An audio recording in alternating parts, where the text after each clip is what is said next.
Bangladesh cricket দলের coaching স্টাফদের নিয়ে বিসিবিতে চলছে অস্থিরতা। ক্যাম্প চললেও দলের সঙ্গে এখনও যোগ দেয়নি হেড কোচ চন্ডিকা হাথুরুসিংহে।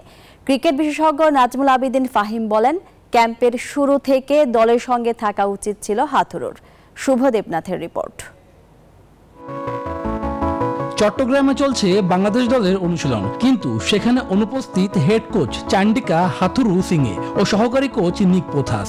একের পর এক সময় দিলেও দলের সঙ্গে যোগ দিতে পারেননি হাথুরুসিংহে। কখনো ভিসা সমস্যা, আবার কখনো স্ত্রীর অসুস্থতার কারণে ফেরার সময় পিছিয়ে যাচ্ছেন টাইগার হেড কোচ। টি-20 বিশ্বকাপের পর অস্ট্রেলিয়ায় যান হাথুরু। সহকারী কোচ নিক পোথাসও আছেন ছুটিতে। ব্যাটিং কোচ ডেভিড হ্যাম ও বোলিং কোচ আন্দ্রে অ্যাডামসের অধীনে চলছে বাংলাদেশ দলের অনুশীলন। শুধু এবারই নয়, এর আগেও ব্যক্তিগত কারণে দলের সঙ্গে দেরিতে যোগ দিয়েছেন Hathuru. Cricket operations chairman Jalal Yunus কথা বলেন এই বিষয়ে। ভিসাটা তার একটু দেরি হয়েছে, ডেফিনেটলি আমরাও এক্সপেক্ট করছিলাম। সঠিক প্যাড আর সঠিক তথ্য দিয়ে ইস্যু সামলে নিব এক হয়ে। মোনালিসা স্যানিটারি ন্যাপকিন অ্যাটলিস্ট 19 তারিখ না আসলে 25-26 তারিখে এক্সপেক্ট করছিলাম। এর মধ্যে আরেকটা সমস্যা হয়েছে, তার একটা ফ্যামিলি প্রবলেম হয়েছিল, তার ওয়াইফকে নিয়ে বোধহয় খুব সম্ভবত একটা সমস্যা হয়েছিল, যার জন্য সে 19 তারিখে থেকে 25 তারিখে করেছিল। এখন 2 তারিখে আসার কথা। এদিকে পরিচালক খালেদ মাহমুদ সুজনের সঙ্গে হেড কোচের সম্পর্ক ভালো না, যা এখন ওপেন সিক্রেট। জালাল ইউনুসও গণমাধ্যমকে জানান বিষয়টি।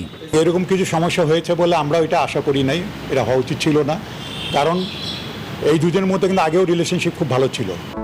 বিসিবি সভাপতিও জানেন এই সমস্যার কথা। Communication style is totally different, সেটা আমি আপনাদের সাথে একমত। ওরা যেই বলুক না বলুক এটা ঠিক আছে, ও একটু ডিফারেন্ট ওর কমিউনিকেশন স্টাইল। ক্রিকেট বিশেষজ্ঞ নাজমুল আবেদিন ফাহিমের মতে, অফ সিজনে ক্রিকেটারদের পরখ করার সময় হাথুরুর ছুটি নেয়াকে দেখছেন ভিন্নভাবে। তার চিন্তা ভাবনাগুলি ওখানে শেয়ার করার, আইডিয়াগুলি শেয়ার করার, কোন প্রয়োজন হলে ওখানে একটু বলটা ধরিয়ে দেবার, সেই সুযোগটা কিন্তু আর হচ্ছে না। ওয়ানডের পর টি-20 বিশ্বকাপেও বাংলাদেশের ছন্নছাড়া পারফরমেন্স। এই অবস্থায় কোচিং স্টাফদের অনুপস্থিতি দলকে আরও ভোগাবে বলেই মত সংশ্লিষ্টদের। শুভ দেবনাথ, নিউজ 24, ঢাকা।